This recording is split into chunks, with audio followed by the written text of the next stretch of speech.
Hello students, কেমন আছো তোমরা? আশা করি সকলেই ভালো আছো। আজ থেকে আমরা ক্লাস 11-এর ইতিহাস পড়া শুরু করলাম। আজকে প্রথম অধ্যায় ইতিহাস পাঠ সম্পর্কে আমরা জানবো। এখানে আমরা জানবো ইতিহাসের বিভিন্ন কাল, প্রাগৈতিহাসিক, প্রাগৈতিহাসিক, ঐতিহাসিক কাল সম্পর্কে এবং প্রস্তর যুগ সম্পর্কে। ভিডিওটি খুবই গুরুত্বপূর্ণ হতে চলেছে। ভিডিওটি শেষ অবধি দেখবে, বিনা স্কিপ করে দেখবে। আমি উজ্জ্বল তোমাদের সকলকে স্বাগত জানাই knowledge history and study YouTube প্ল্যাটফর্মে। দেখো, ইতিহাসের কাল বিভাগ। এই যে আমরা ইতিহাসের বিভিন্ন কাল পড়ি, সেটাকে কিন্তু তিন ভাগে ভাগ করা যায়। কি কি? প্রাগৈতিহাসিক কাল, ঐতিহাসিক, প্রায় ঐতিহাসিক কাল, ঐতিহাসিক কাল। এগুলিকে কিভাবে ভাগ করা যায়? যেই সময় কোনো লিখিত উপাদান পাওয়া যায় নাই, সেটাকে বলা হয় প্রাগৈতিহাসিক কাল। যেই সময় লিখিত উপাদান পাওয়া গেছে কিন্তু সেটাকে পাঠোদ্ধার করা যায় নাই, সেটা পাঠোদ্ধার করা এখনো সম্ভব হবে নাই, সেটা হচ্ছে প্রায় ঐতিহাসিক কাল, যেমন হরপ্পার লিপি। এবং ঐতিহাসিক কাল কি? যেইখানে লিপিও পাওয়া গেছে এবং পাঠোদ্ধার করাও গেছে, সেটাকে বলা হয় ঐতিহাসিক কাল। তোমাদের কিন্তু প্রশ্ন প্রথম থেকেই এটা দিয়ে চলে আসে যে ঐতিহাসিক কাল কাকে বলে, প্রাগৈতিহাসিক কাল কাকে বলে, বা প্রায় ঐতিহাসিক কাল কাকে বলে। এরকম কিন্তু অপশানে থাকে যে লিখিত উপাদান এবং লিপি এবং পাঠোদ্ধার করা সম্ভব হয়েছে কোন কালে, সেটা অপশানে থাকে প্রাগৈতিহাসিক কাল, প্রাগৈতিহাসিক কাল, ঐতিহাসিক কাল। তখন অপশন হবে ঐতিহাসিক কাল। এই যে প্রাগৈতিহাসিক কাল, এই প্রাগৈতিহাসিক কালেরই অন্তর্গত হচ্ছে প্রস্তর যুগ, যেটা আমরা পড়ব এখন। ঠিক আছে? প্রস্তর যুগ। দেখো, এই প্রস্তর যুগ জানার আগে পৃথিবী সম্পর্কে একটা ব্যাকগ্রাউন্ড জানা দরকার। দেখো, প্রাচীনকালে পৃথিবী কি ছিল? একটা উষ্ণ ছিল, উষ্ণ। এবং আস্তে আস্তে অনেক বছর ধরে এটা ঠান্ডা হতে শুরু করে এবং বরফে তৈরি হয়। এবং আস্তে আস্তে পৃথিবী আবার নিজের উত্তাপ বাড়াতে শুরু করে এবং বরফ গলতে শুরু করে। বরফ গলার পর কি হয়? মাটি থেকে ঘাস জন্মায়, ঘাস জন্মানোর পর উদ্ভিদ জন্মায়, উদ্ভিদ জন্মানোর পর বিভিন্ন জীব জন্মায়, জীব জন্মানোর পর বিভিন্ন জীবজন্তু জন্মায়, তারপর মানুষ আসে। এইভাবে কিন্তু প্রস্তর যুগে শুরু হয়। কিন্তু এই যে প্রস্তর যুগ, এই প্রস্তর যুগ আমরা বুঝবো কি করে? প্রস্তর যুগ বলা হয় হাতিয়ারকে কেন্দ্র করে। প্রশ্ন এখানেই আসতে পারে যে প্রস্তর যুগ বিভাগ করা হয়েছে কিভাবে? মানুষকে দেখে না হাতিয়ারকে দেখে? হাতিয়ারকে দেখে। কারণ কি, এই সময় মানুষের যে হাতিয়ার ছিল, বড় বড় হাতিয়ার ছিল, এবড়ো খেবড়ো হাতিয়ার ছিল। এবং এই হাতিয়ারগুলা আস্তে আস্তে যখন মসৃণ এবং ছোট ভালো হইতে শুরু করে, সেইভাবে কিন্তু এইটাকে বিভাগ করা হয়।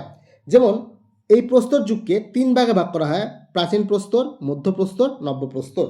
এবং এই প্রাচীন প্রস্তরকে আবার তিনটা ভাগে ভাগ করা হয়: নিম্ন পুরাপ্রস্তর, মধ্যপুরাপ্রস্তর, উচ্চ পুরাপ্রস্তর। ঠিক আছে? এই প্রাচীন প্রস্তর কাল কিন্তু সব থেকে লম্বা কাল প্রস্তর যুগের মধ্যে। প্রশ্ন তোমাদের এটাও আসে যে প্রস্তর যুগের মধ্যে সব থেকে লম্বা যুগ কোনটা? সেটা হচ্ছে প্রাচীন প্রস্তর যুগ। ঠিক আছে? হাতিয়ারকে দেখে কিন্তু এই তিনটা প্রস্তর যুগ ভাগ করা হয়। এবার আমরা এই প্রাচীন প্রস্তর যুগ সম্পর্কে জানব। প্রাচীন প্রস্তর যুগ, এই প্রাচীন প্রস্তর যুগ শুরু হয়েছিল প্লাইস্টোনিস যুগ। ঠিক আছে? ইতিহাসের অনেক যুগ রয়েছে, তার মধ্যে তোমাদের তিনটা যুগ মনে রাখতে হবে। একটা হচ্ছে টারশারি যুগ, একটা হচ্ছে প্লাইস্টোনিক যুগ, আর এটা হচ্ছে হোলোসিন যুগ। এই তিনটা যুগ মনে রাখলেই হবে, আর বাদবাকি যুগ মনে রাখতে হবে না। এই প্লাইস্টোনিস যুগের অন্তর্গত হচ্ছে প্রাচীন প্রস্তর যুগ। এটা শুরু হয় আনুমানিক 20 লক্ষ বছর আগে এবং এর সমাপ্তি হয় 10,000 খ্রিস্টপূর্বাব্দে। এই সময় আদিম মানব গোষ্ঠীর উদ্ভব ঘটে, মানে বিকাশ ঘটে। ঠিক আছে? এই যে প্রাচীন প্রস্তর যুগ, এটাকে কীভাবে ভাগ করা হয়? এটা বড় বড় হাতিয়ার। এই সময় মানুষ পাথরের বড় বড় হাতিয়ার, এবড়ো খেবড়ো হাতিয়ার, ভারী হাতিয়ার তৈরি করতে শুরু করে। এবং এই সময় হাতিয়ারগুলা খুবই ভারী ছিল, তাই এটাকে বলা হয় প্রাচীন প্রস্তর যুগ। এবং তোমরা আরেকটা জিনিস মনে রাখো যে মানুষের পূর্বপুরুষের আবির্ভাব ঘটে টারশারি যুগে। ঠিক আছে? এটা মনে রাখবে। এই যে প্রস্তর যুগ, এই প্রস্তর যুগে তোমাদের কয়েকটা জিনিসই মনে রাখতে হবে। কি কি?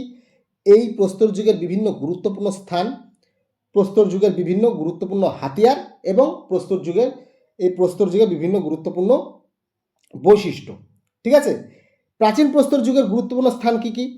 এই যে সোয়ান নদী অববাহিকা, সোয়ান উপত্যকা, হাতনোড়া মধ্যপ্রদেশ, পহেলগাঁও কাশ্মীর, এগুলো হচ্ছে গুরুত্বপূর্ণ স্থান।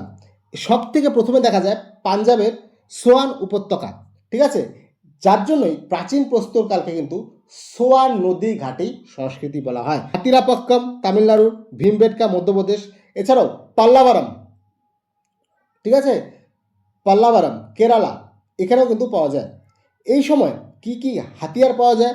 হ্যান্ডেক্স, হাত কুড়াল, সব থেকে গুরুত্বপূর্ণ, সব থেকে গুরুত্বপূর্ণ প্রাচীন প্রস্তরকালে সব থেকে গুরুত্বপূর্ণ হাতিয়ার হচ্ছে এই হাত কুড়াল। এরপর চপার, ফ্লেক, টুল, ক্লিভার, এগুলির উপাদান কি কি, মানে কিভাবে তৈরি হয়, কোন পাথর দিয়ে তৈরি হয়? এটা হচ্ছে কোয়ার্টাইজ পাথর দিয়ে, মনে রাখবে এগুলো হচ্ছে কোয়ার্টাইজ পাথর দিয়ে তৈরি হয় এবং এগুলা খুব বড়, ভারী, এবড়োখেবড়ো, যার জন্য এটাকে প্রাচীন প্রস্তর যুগ বলা হয়, খুব ভারী। এবার প্রাচীন প্রস্তর যুগের প্রথম যুগ নিম্ন পুরাপ্রস্তর। এই সময় কিন্তু মানুষ যাযাবর ছিল, অবশ্যই যাযাবরই থাকবে, এক জায়গা থেকে আরেক জায়গায়। কিসের জন্য যাইতো? খাওয়ারের সন্ধানে। যখন খাওয়ার পাইতো না, এক জায়গায় খাওয়ার পাইতো না, আরেক জায়গায় যাইতো। খাইতো কি? শেকড়, বাকল, ফল, মূল এবং শিকারের উপর নির্ভর থাকতো। এই সময় কিন্তু মানুষ খাদ্য খোঁজ করতো, ঠিক আছে, এই সময় কিন্তু মানুষ খাদ্যের খোঁজে আরেক জায়গায় ঘুরে বেড়াতো, যাযাবর ছিল, এটা মনে রাখবে। তোমাদের প্রশ্ন এই রকমও আসতে পারে যে খাদ্য সংগ্রাহক মানুষ কোন যুগে ছিল? নিম্ন প্রস্তর যুগ নাও দিতে পারে, তখন দিয়ে দিতে পারে প্রস্তর যুগ। এভাবেও দিতে পারে যে প্রস্তর যুগ, মধ্যপ্রস্তর যুগ, নব্যপ্রস্তর যুগ, তখন তোমাকে প্রস্তর যুগ দিতে পারে, ঠিক আছে, বা এটাও দিতে পারে নিম্ন প্রস্তর যুগ, মধ্যপুরাপ্রস্তর যুগ, উচ্চপুরাপ্রস্তর যুগ, তাও দিতে পারে। এ দেখো, শেকড় বাকড় ফলমূল খেত, নদীর তীরে বিভিন্ন জলাশয়ের ধারে বসবাস করত, দলবদ্ধভাবে জীবনযাপন করত, এটা মনে রাখবে। এবং গুরুত্বপূর্ণ হাতিয়ার কি? হাতকুড়াল, সবথেকে গুরুত্বপূর্ণ, কোপানি, চপার। এই সময় হোমো হাবিলিস এবং হোমো ইরেক্টাস এই রকম মানুষের উদ্ভব ঘটে, এটা মনে রাখবে, হোমো হাবিলিস, হোমো ইরেক্টাস, ঠিক আছে। এবং এর গুরুত্বপূর্ণ স্থানগুলি কি কি? সেটা হচ্ছে পশ্চিমবঙ্গ, উড়িষ্যা, বিহার, মধ্যপ্রদেশ, কর্ণাটক, কেরালা।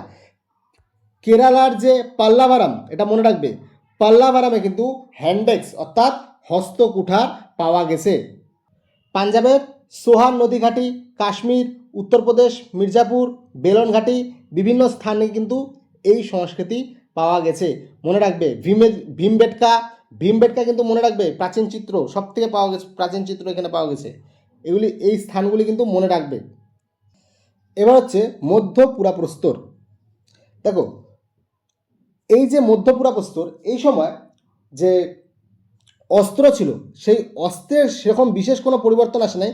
তবে কী হয়েছে, যে পাথরের চটা খসায়, পাথরের চটাটাকে খসায়, মানে ওপর দিকে বাড়ি মেরে বাইরে মেরে এই যে এইভাবে চটাগুলাকে ভাঙিয়ে ভাঙিয়ে পাথরটাকে হালকা করা শুরু করছে, একটু এইভাবে অস্ত্র তৈরি করছে। এবার এগুলা কী কী, এখানে কী কী অস্ত্র ছিল? হাতকুড়াল, চাচনি, ব্লেড, এবং এদের উপাদান কী কী? চার্ট, জ্যাসপার, অ্যাজেট বা অ্যাগেট, এইসব পাথর দিয়ে, ঠিক আছে। এই সময় হোমো স্যাপিয়েন্স মানুষের উদ্ভব ঘটে, অর্থাৎ আধুনিক মানুষের উদ্ভব আস্তে আস্তে ঘটতে থাকে মধ্যপুরপ্রস্তর যুগে। এবং এখানকার গুরুত্বপূর্ণ স্থান কি? মধ্যপ্রদেশ, ভীমবেটকা, নর্মদা নদীঘাটি, শ্রীলঙ্কার ফাসিয়ান লেনা, এখানকার কিন্তু গুরুত্বপূর্ণ স্থান, ঠিক আছে, এই যে এইসব জায়গায় পাওয়া গেছে। এরপর উচ্চ পুরাপ্রস্তর যুগ। দেখো, উচ্চ পুরাপ্রস্তর যুগের গুরুত্বপূর্ণ যে হাতিয়ার, সেটা হচ্ছে ব্লেড এবং বিরুইন। এটা, এই যে সংস্কৃতি, এই সংস্কৃতিকে ব্লেড এবং বিরুইন কালচারও বলা হয়। কোথায় কোথায় এই সংস্কৃতি পাওয়া গেছে? পশ্চিমবঙ্গ, বিহার, উত্তরপ্রদেশ, মধ্যপ্রদেশ, মহারাষ্ট্র, উড়িষ্যা, এইসব জায়গায় পাওয়া গেছে, ঠিক আছে। ওভারঅল কিন্তু এই প্রাচীন প্রস্তর যুগে মানুষ যাযাবর ছিল, শিকার করত, তারপর ফলমূল খেত এবং ভারী পাথর ব্যবহার করত, ঠিক আছে, এটা তোমরা মনে রাখবে। এইবার প্রস্তর যুগের দ্বিতীয় ভাগ, মধ্য প্রস্তর যুগ। দেখো, এটা হচ্ছে প্রস্তর যুগের দ্বিতীয় ভাগ। এই সময় কিন্তু পাথরের হাতিয়ারগুলা আস্তে আস্তে হালকা হতে শুরু করে এবং পাথরের হাতিয়ারে আস্তে আস্তে হাতল লাগানো শুরু হয়, ঠিক আছে, এটা মনে রাখবে। এবং এইটাকে এজ অফ মাইক্রোলিথিক বলা হয়। ঠিক আছে। এজ অফ মাইক্রোলিথিক মানে ক্ষুদ্র ক্ষুদ্র অস্ত্র তৈরি হয়, ঠিক আছে। এই যে ক্ষুদ্রাশীয় যুগ, এই সময় হাতিয়ারগুলি খুবই তীক্ষ্ণ ছিল, ছোট ছিল, মানে ছোট ছোট অস্ত্র এবং হাতিয়ার তৈরি হয়, অস্ত্রগুলি হালকা ছিল। কিন্তু হোলোসিন যুগের সূচনা ঘটে। মানে এখানকার উপাদান কী কী ছিল? চার্ট, জ্যাসপার, ক্যালসেডনি, কোয়ার্টাজ পাথর প্রভৃতি। এবং এখানকার অস্ত্রগুলি কী ছিল? ব্লেড, ব্যাক ব্লেড, ত্রিভুজ, ট্র্যাপিক, নুলেট, স্ক্যাপার, বিউরিন, ঠিক আছে, কোপানি, চাচনি, এগুলি।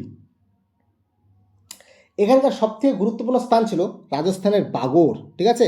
রাজস্থানের বাগোর এটা সবথেকে গুরুত্বপূর্ণ স্থান।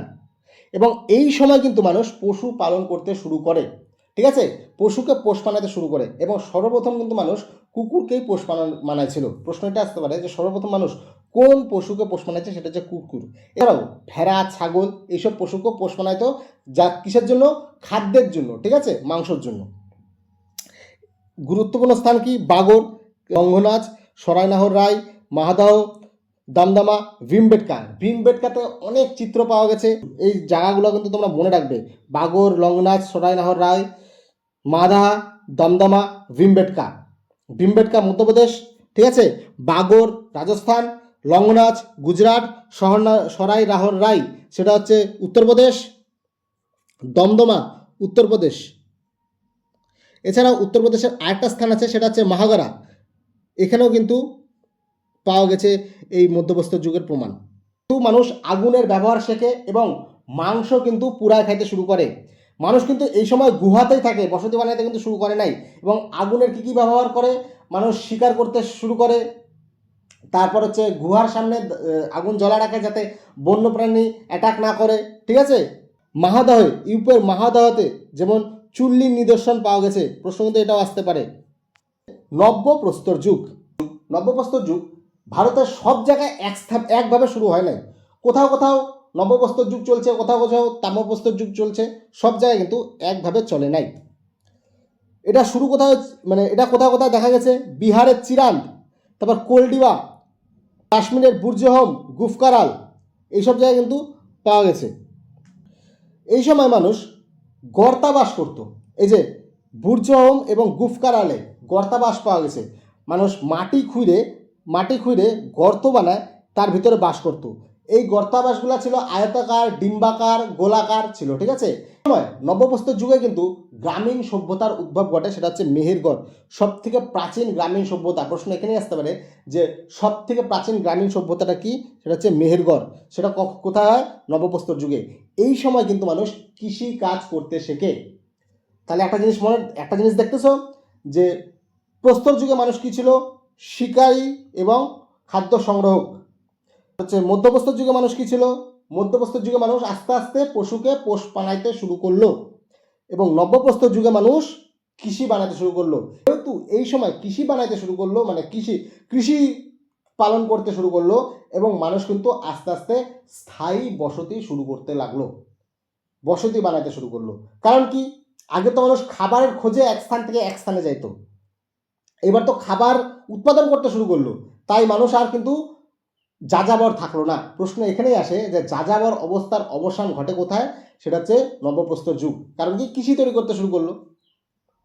এবং সেগুলা কোথায় করছে? সম্পূর্ণ কিন্তু নদীর তীরে। বিভিন্ন নদীর তীরে মাটিগুলা ছিল উর্বর, পলি মাটি, ঠিক আছে। এই যে প্রথম কৃষি উপাদান কী কী ছিল? যব এবং গম, এটার প্রমাণ পাওয়া গেছে, ঠিক আছে। এবং প্রথম কৃষির প্রমাণ কোথায় পাওয়া যায়? সেটা হচ্ছে লাহোরা ডিবাতে। এছাড়াও কোথায় কোথায় পাওয়া যায়? মেহেরগড়েও কিন্তু কৃষির উপাদান পাওয়া যায়। বসতি স্থাপন করতে শুরু করে। বয়ন শিল্প অর্থাৎ সূচের প্রমাণও পাওয়া গেছে, হাড্ডি। এই যে মানুষ পশুর যে ছাল, পশুর চামড়া সেটা পরিধান করতে শুরু করে, ঠিক আছে। আগে পাতা পরতো, তারপর পশুর চামড়া পরিধান করতে শুরু করে। মানুষ মৃৎপাত্র বানাতে শুরু করে। দেখো, মৃৎপাত্র, মাটির পাত্র কিন্তু মানুষ মধ্যপ্রস্তর যুগে শুরু করছে, তখন হাত দিয়েই বানাইতো। কিন্তু নব্যপ্রস্তর যুগে কুমোরের চাক তৈরি হলো, আস্তে আস্তে মৃৎপাত্রগুলি সুন্দর হতে শুরু করলো, ঠিক আছে। এই সময় কিন্তু ধাতু আবিষ্কার হয়েছিল। প্রথম ধাতু কি ছিল? তামা। এই যে মাটির পাত্রগুলাকে কিন্তু তারা আগুনে পুড়াইতে শুরু করলো, ঠিক আছে। সেটাকে টেকসই বানাচ্ছিল। এছাড়াও এই পাত্রগুলা যেমন ধূসর পাত্র ছিল, লাল কালারের পাত্র ছিল, কালো কালারের পাত্র ছিল, এগুলো ছিল, এরকমও ছিল। এছাড়াও এই সময় কী কী অস্ত্র ছিল, কাস্তে, ব্লেড, ঠিক আছে, এইসব বিভিন্ন অস্ত্র ছিল। এছাড়াও বিভিন্ন মূল্যবান পাথরও পাওয়া গেছে, যেমন লাপিস লাজুলি, নীলকান্ত মণি, এগুলো পাওয়া গেছে। হ্যাঁ, এছাড়াও তামার পাশাপাশি সোনার নিদর্শন সেটাও কিন্তু পাওয়া গেছে। এই যে মেহেরগড়, এই মেহেরগড় কোথায় ছিল? এটা হচ্ছে বোলান নদীর তীরে। প্রশ্ন আসতে পারে যে মেহেরগড় কোন নদীর তীরে? সেটা হচ্ছে বোলান বা বেলান নদীর তীরে। মানুষ বাড়ি বানাইতে শুরু করে, ঠিক আছে, ছাউনি দিতে শুরু করে, বসতি স্থাপন করলো। এবার তো বাড়ি তো বানাইতে হবে, বাড়ি বানাইতে শুরু করে। গরু, মহিষ, কুকুর, ছাগল, ভেড়া এরকম গৃহপালিত পশুর প্রমাণ পাওয়া যায়। পশুপালনের সাথে এদের পশুপালনের মেন কারণই কিন্তু ছিল খাদ্য, ঠিক আছে। এবার তোমরা একটা জিনিস মনে রাখবা, এই যে বুর্জ হোম, এই বুর্জ হোমে কিন্তু মানুষের সাথে পশুর সমাধান পাওয়া গেছে, অর্থাৎ মালিকের সাথে পশুর সমাধান, মালিকের সাথে কুকুরের সমাধান কিন্তু পাওয়া গেছে। প্রশ্ন আসতে পারে যে মালিকের সাথে কুকুরের সমাধান কোথায় পাওয়া গেছে? পরীক্ষার জন্য এই তথ্যগুলি গুরুত্বপূর্ণ। প্রস্তর যুগ জানাতে গেলে আরও জানাতে হয়, তোমাদের ওগুলা জানার দরকার নাই। তোমাদের পরীক্ষার জন্য যা যা জানার সেগুলো আমরা জানাই দিলাম। এছাড়াও যা যা তথ্য আছে তা আমরা এমসিকিউর মাধ্যমে কমপ্লিট করে নেব, ঠিক আছে। এগুলি কিন্তু তোমরা মনে রাখবে, বিভিন্ন গুরুত্বপূর্ণ স্থান, পশু পাখি, তারপর হচ্ছে মানুষের অবস্থান, হাতিয়ার, এগুলো কিন্তু তোমরা মনে রাখবে। এই ছিল প্রাগৈতিহাসিক কালের প্রস্তর যুগ সম্পর্কে আলোচনা। ভিডিওটি ভালো লাগলে অবশ্যই এটি লাইক করবে, কমেন্ট করে জানাবে কীরকম লাগলো। চ্যানেলটিকে অবশ্যই সাবস্ক্রাইব করবে, বন্ধুদের সাথে শেয়ার করবে। দেখা হচ্ছে পরে আরেকটি ভিডিওতে। ততক্ষণে ভালো থাকো, সুস্থ থাকো, জয় হিন্দ।